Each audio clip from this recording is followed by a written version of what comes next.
Malam, Pak. Malam. Oke, ini kuliah keberapa ya sekarang? Ada yang ingat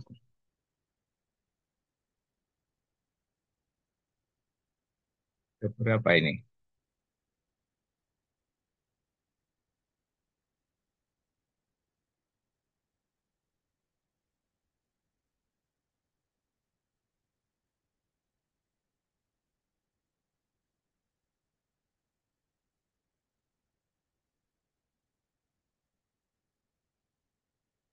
Berapa Mbak Christine ingat kuliah keberapa kita ini? Siapa PJK-nya? Siapa PJK-nya? Mbak Mutiara, Pak. Tiara. Mutiara. Mana Mutiara? Kuliah keberapa sekarang?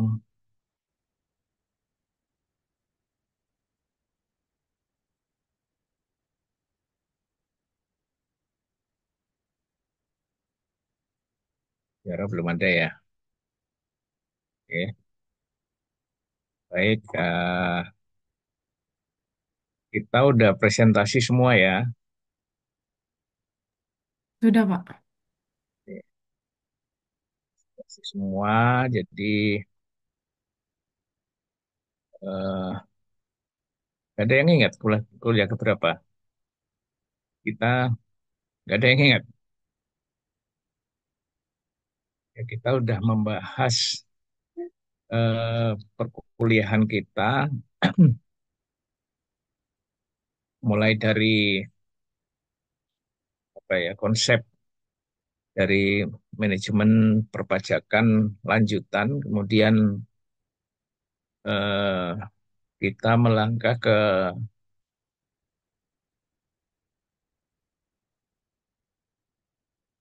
kepada strategi ya penghematan pajak tax planning ya, eh, melalui bentuk-bentuk pemilihan usaha kita. Ya, selanjutnya kemudian kita juga udah membahas tentang strategi penghematan pajak melalui pemilihan kegiatan usaha ya. Kemudian juga yang kuliah berikutnya adalah terkait dengan tax planning untuk PPh pasal 21, kemudian dilanjutkan dengan tax planning untuk PPh pasal 22, 23, 26 dan PPh final. Kemudian juga kita juga sudah membahas tax planning untuk PPN ya. Selanjutnya adalah tax planning untuk PPh badan, kemudian eh, kita nggak mengadakan ujian tengah semester ya, tapi kita ganti dengan penulisan jurnal. Nah, untuk penulisan jurnal, apakah sudah semuanya selesai? Kalau ada yang belum selesai, silakan tolong disampaikan. Karena untuk bahan penilaian kita nanti sudah selesai semua. Sudah, Prof. Tinggal menunggu terbit. Oke, LOE-nya ada, Sudah ada, Prof. sudah ada. Nanti ya Mbak Zeki yang gantikan Mbak ini ya, Mbak Mutiara ya. Nanti di kawan-kawan itu ngumpulkan. Kalau sudah semuanya, nanti tolong kolek, dikolek, dikumpulkan, disampaikan kepada kami ya. Nanti saya akan Baik, Prof. bahas sama Pak Indra, gitu ya. Tanggal terbitnya juga ada ya, tanggal berapa mau terbit gitu ya. Ada, biasanya ada. Mau dimuat di Ya, ada ya. Oke, oke. Berarti nggak ada masalah kan ya untuk tugas-tugas akhir. Ada yang bermasalah?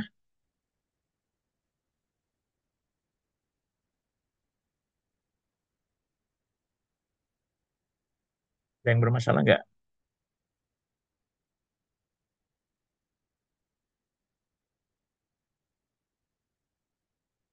Ya, jadi saya ini kelas ini reguler apa non reguler? Reguler, Prof. Reguler. Oke. Jadi saya ulangi bahwa kita pertama itu sudah pada kuliah pertama ya. Saya kira sama dengan Pak Indra bahwa kita sudah membahas konsep dasar manajemen perpajakan, di mana pada pembahasan tersebut kita tentu saja memperkenalkan pengertian fungsi dan juga tujuan manajemen perpajakan serta syarat-syarat dari dan strategi tax planning yang baik gitu ya. Faktor kuncinya apa, kemudian pemahaman bahwa manajemen perpajakan itu bukan hanya tentang kepatuhan ya, tetapi juga masalah strategi untuk mengoptimalkan kewajiban pajak secara legal ya.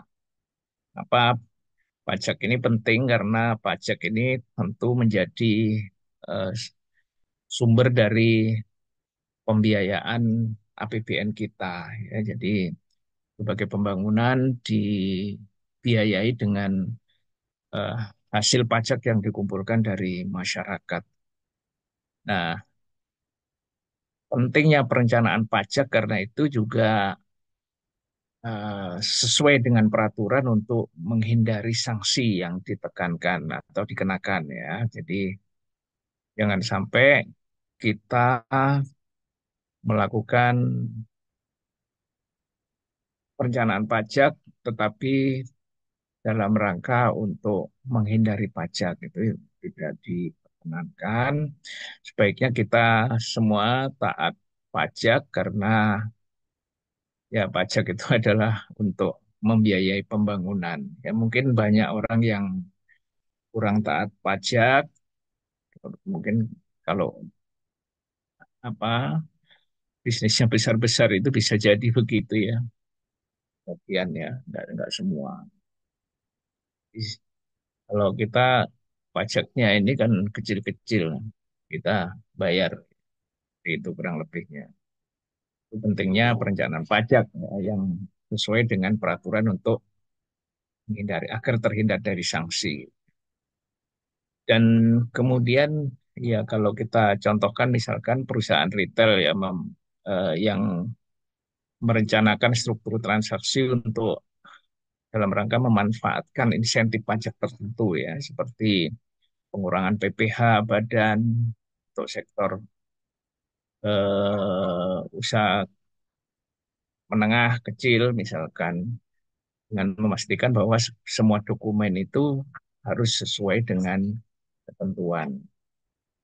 Di tentu saja di sesi ini kemarin kita menjadikan bagian ini adalah fondasi untuk memahami pentingnya perencanaan pajak yang strategis dan juga yang legal gitu ya. Nah, kemudian kalau terkait dengan strategi penghematan pajak melalui pemilihan bentuk badan usaha itu juga kita sudah bahas tentunya di mana fokusnya pada macam-macam atau berbagai jenis bentuk usaha, misalkan ada bentuk PT, ada bentuk CV, koperasi, dan juga ada bentuk yayasan, serta kemudian implementasi pajaknya ya, bagaimana kita memilih bentuk usaha yang tepat karena itu mempengaruhi tarif pajak ya. Kemudian bagaimana kita juga melaporkan kewajiban pajak kita dan juga apa saja potensi pajak yang bisa kita hemat ya tujuannya di situ gitu ya ya. Jadi seorang katakanlah sebagai contoh misalkan ada pengusaha yang memilih mendirikan CV daripada PT ya. Tujuannya apa? Tujuannya tentu untuk bisnis kecilnya itu ya, karena CV masih memiliki karena CV memiliki kewajiban pajak yang lebih sederhana daripada yang lain ya dibanding terutama dalam hal tarif PPh yang lebih rendah untuk skala tertentu ya. Nah, kemudian juga kita sudah juga membahas masalah strategi ya. Jadi tadi saya katakan bahwa tidak hanya masalah bagaimana kita merencanakan perpajakan, tetapi juga strategi ya, strategi penghematan pajak itu juga harus tepat gitu. Di pemahaman tentang jenis kegiatan usaha tadi, apakah pertanian ya, apakah industri, ataukah juga real estate, itu juga terkait dengan insentif pajak yang terkait di masing-masing sektor industri tersebut.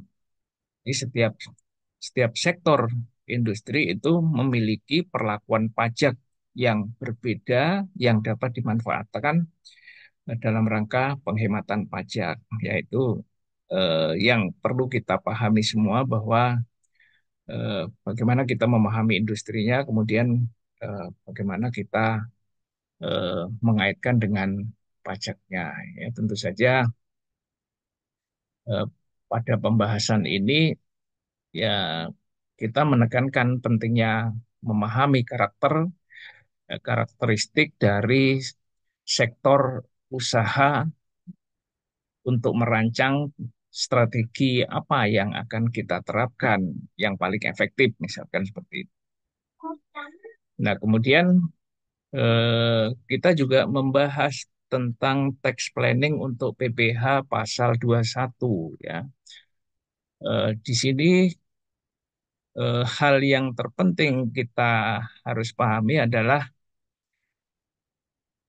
masalah objek, non-objek, dan juga bagaimana kita menghitung PPh pasal 21 ya, serta strategi perencanaan pajak untuk eh, mengoptimalkan pajak bagi eh, karyawan ya.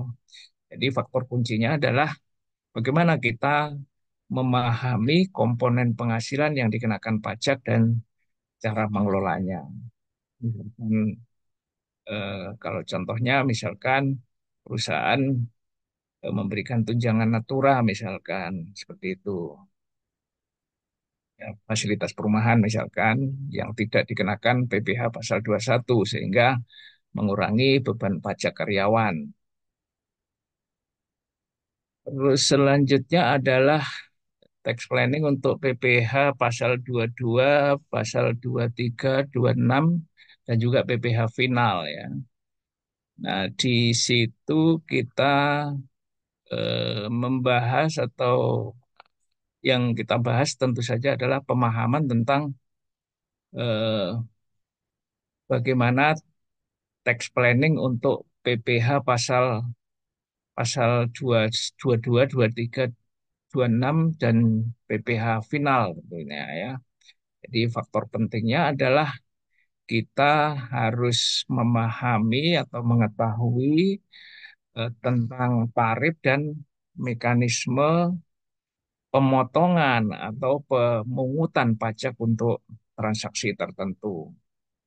Itu kalau kita contohkan apa misalkan ya, misalkan perusahaan konstruksi lah, misalkan seperti itu ya, itu akan membuat merencanakan kontrak ya, merencanakan kontrak dengan pihak ketiga untuk meminimalkan PPh pasal 23 dengan memastikan bahwa transaksi itu memenuhi syarat pemotongan yang lebih rendah. Ya, jadi kita eh, apa yang harus kita lakukan ya, misalkan dengan kerjasama atau dan lain sebagainya ya. Kemudian terkait dengan PPN ya, mungkin eh, saya terkait dengan PPN mungkin ada yang baru atau yang belum diterbitkan atau mungkin sedang dibahas.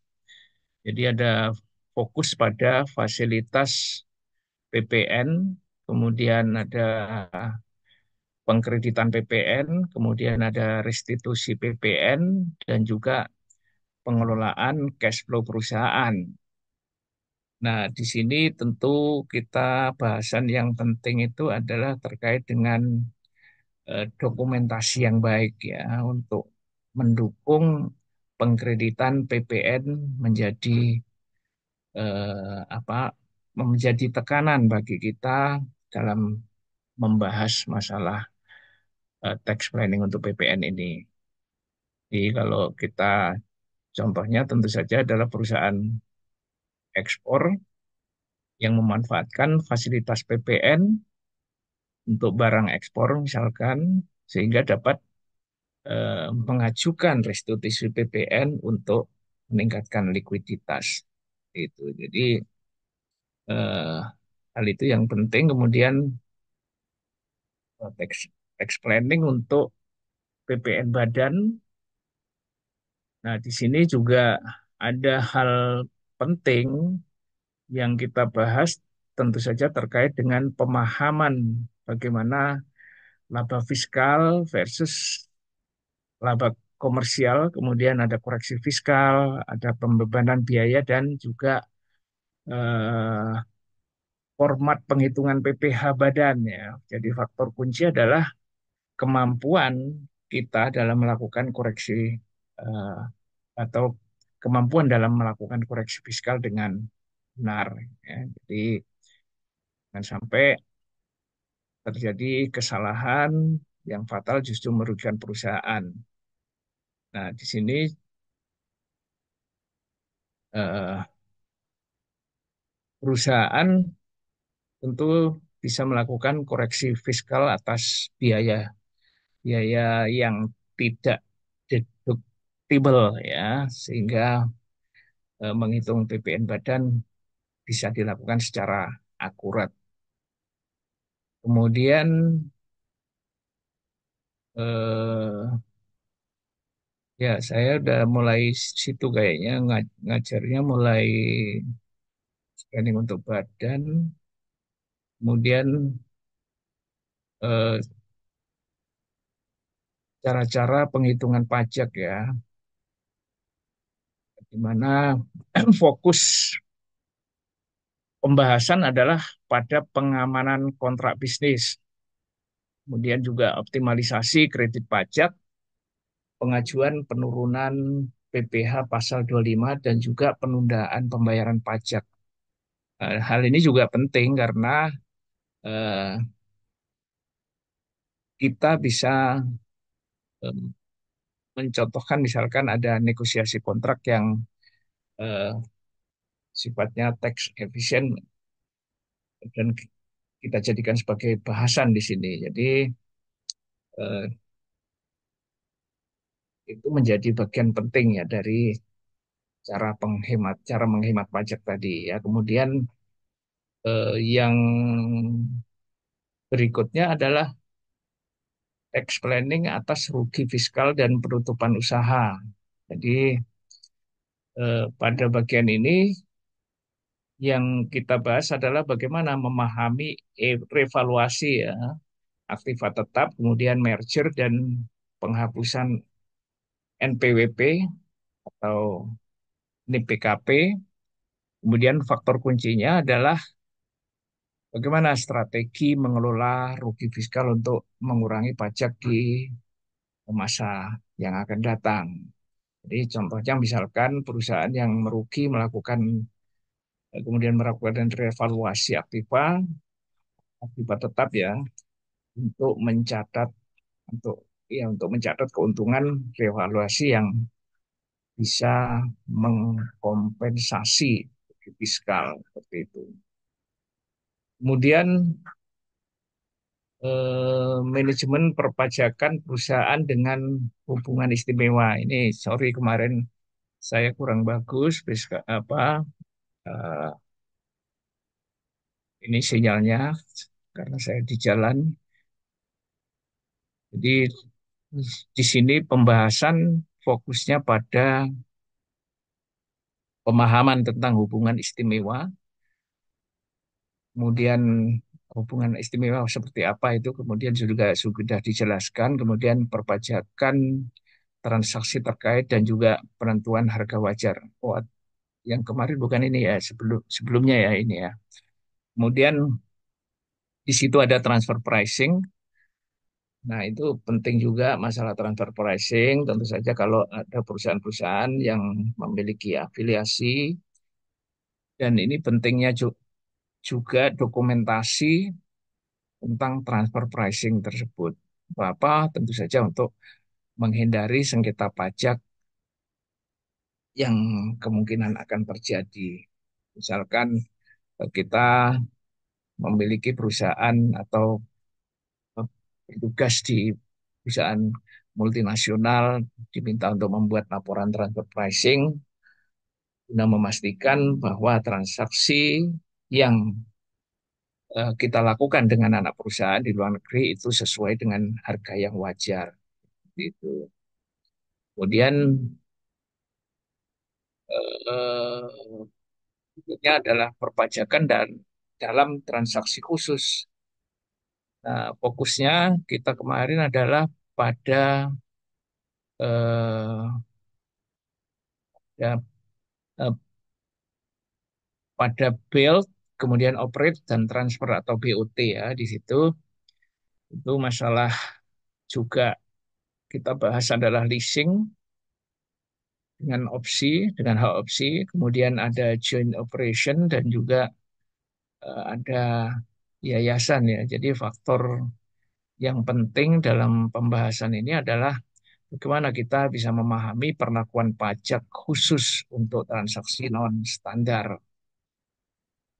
Ya, kalau contohnya misalkan perusahaan infrastruktur dalam proyek BOT yang memanfaatkan insentif pajak untuk investasi jangka panjang. Ya tentu saja manfaatnya apa? Manfaatnya ini bisa memperluas wawasan kita tentang keragaman transaksi bisnis dan juga implikasi pajaknya. Kemudian juga strategi menghadapi pemeriksaan pajak dan perencanaan pajak akhir tahun. Eh, Fokus pembahasan adalah bagaimana kita bisa memahami jenis pemeriksaan pajak, kemudian ruang lingkup, strategi menghadapi pemeriksaan, dan juga perencanaan pajak akhir tahun. Nah, gunanya apa? Gunanya tentu saja untuk persiapan dokumen, kita harus menyiapkan dokumen eh, yang rapi gitu ya, dan komunikasi dengan otoritas pajak itu mungkin akan lebih baik ya, kita sarankan seperti itu. Nah, misalkan perusahaan eh, sedang menyiapkan dokumen lengkap sebelum pemeriksaan pajak untuk menghindari temuan adanya kekurangan pajak. Ini biasanya eh, riskan pada pemeriksaan ini dan kita membutuhkan waktu yang cukup menyita energi ya. Di sini kita strategi kita tentu saja ya strateginya ya harus proaktif dalam menghadapi pemeriksaan pajak ya dan juga dalam merencanakan pajak akhir tahun tersebut ya karena kita namanya pengusaha biasanya kita ini kalau berhadapan dengan aparat pajak tentu saja agak harus mengalah gitu ya. Kadang harus mengalah karena petugas kadang-kadang dari diskusinya kadang-kadang ya kurang kurang bersahabat juga ya harus kita akui seperti itu. Nah, kemudian eh, pada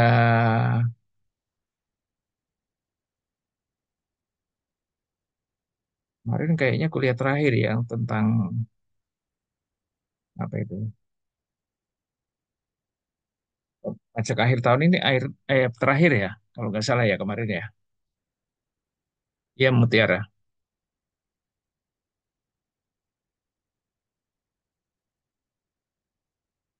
Siapa yang presentasi kemarin? Itu yang terakhir kemarin ya? Iya Pak, benar Pak. Oke, ya. Jadi terakhir itu mungkin kuliahnya udah 13 atau 14 gitu ya, kalau nggak salah sebanyak itu. Jadi saya berharap bahwa tugas-tugas sudah dipenuhi, nanti dikumpulkan, dikoleksi menjadi satu, dikirimkan kepada saya dan juga pada Pak Hendra. Eh, Tentu saja nanti kalau belum selesai sekarang atau belum keluar LOE-nya, LOE-nya itu tolong nanti boleh ditunggu sampai pada akhir kuliah. Saya beri waktulah untuk sampai akhir kuliah ya, sampai akhir kuliah menjelang ujian akhir ya. Nanti silahkan eh, Anda masih diberikan kesempatan untuk menyelesaikan tugas-tugas MID dan juga atau UTS dan juga UAS. Nah, harapan kami tentu saja saya dan Pak Indra ya setelah menempuh mata kuliah manajemen perpajakan lanjutan itu ini ya eh, kami berharap bahwa mahasiswa itu tidak hanya memahami teori perpajakan tetapi juga mampu mengaplikasikannya ya nanti mampu mengaplikasikan atau mengimplementasikannya dalam konteks bisnis yang real gitu, yang nyata gitu ya. Jadi kita semuanya akan senang dan juga diharapkan Anda semuanya bisa menjadi profesional yang mampu tentu saja dalam merancang strategi pajak yang efisien. Kemudian juga tidak hanya efisien tetapi juga etik dan juga sesuai dengan peraturan. Jadi eh, kalau nggak etik, Enron pun eh, sekelas Enron itu aja hilang gitu ya. Jadi kita berharap juga bahwa Anda terus mengembangkan kemampuan analisis dan komunikasi kalian karena dunia perpajakan itu terus berubah seiring dengan regulasi-regulasi baru ya. Mungkin kami juga ada kekeliruan ya karena ada regulasi baru yang mungkin kami terlewatkan untuk tidak mengikuti. Mungkin kalian lebih mengikuti. Eh, Mohon dikoreksi juga. Jadi saya berharap kalian semuanya juga dapat berkontribusi dalam menciptakan sistem perpajakan yang lebih baik di Indonesia, baik sebagai praktisi maupun nanti kalau menjadi konsultan juga maupun sebagai akademisi. Itulah kira-kira yang perlu kita sampaikan, kami sampaikan. eh, Tetap semangat dan juga menjunjung tinggi integritas kalau juga menjadi pejabat di Dirjen Pajak, ya integritas perlu ditegakkan ya dalam setiap keputusan yang dibuat ya, keputusan pajak yang dibuat sampai terjadi hal-hal yang tidak diinginkan. Seperti itu pesannya dari kami-kami ini, dari saya dan juga Pak Indra, kira-kira itulah pesan yang bisa kita sampaikan terkait dengan kuliah kita. Oke, saya tidak banyak berpanjang kalam ya, tidak akan berpanjang kalam lagi. Kalau ya pesan saya itu aja, kalau sekalian belum selesai, tolong diselesaikan untuk artikel jurnalnya. Kalau belum mendapat LOI, masih ada kesempatan kapan kita mau ujian ya. Saya belum dapat kabar ini. Kemarin masih ada 2 minggu lagi lah kira-kira ya, 2 atau 3 minggu, ya itu kira-kira. Dan kuliah ini saya kira udah cukup ya kita tutup saja. Sampai ketemu lagi di lain waktu. Ya, Pak, tolong mohon maaf, Pak Puji, ya silahkan. ingin bertanya Pak soal tugas publikasi Pak. Mm-mm. Oke. Ini kemungkinan apa ya? Kemungkinan doang Pak. Publikasi Mm-mm. yang dari punya saya itu kayaknya agak lama Pak untuk eh, publishnya Pak. Gimana Pak Mm-mm. kira-kira Pak menurut Bapak? Apakah ada keringanan, LOE-nya udah dapat? ada keringanan Pak? Keluarnya udah dapat Pak. Oke, ya LOE-nya jadi kumpulkan nanti ya.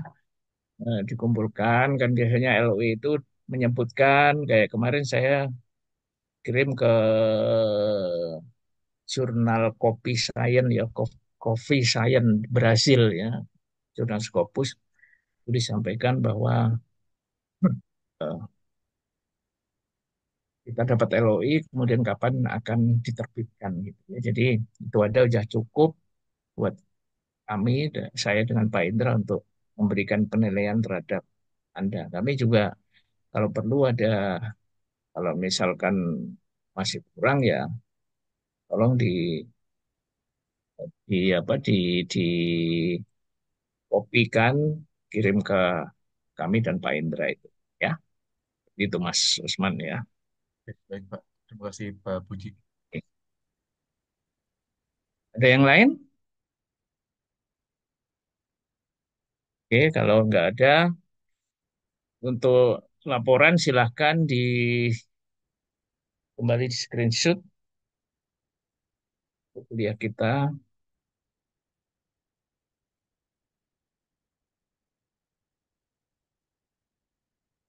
Ya kan mana Mbak Mutiara? Atau siapa yang... Iya, sebentar. Oke.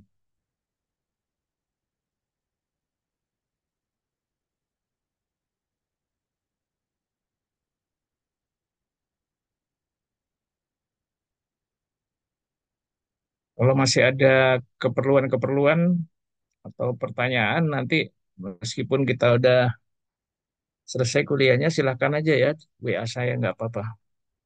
Mungkin kadang bisa langsung saya jawab, kadang-kadang ya saya masih kuliah misalkan ya saya nunggu kuliah selesai kadang-kadang atau nguji gitu ya. Kerjanya emang itu. Udah, Prof.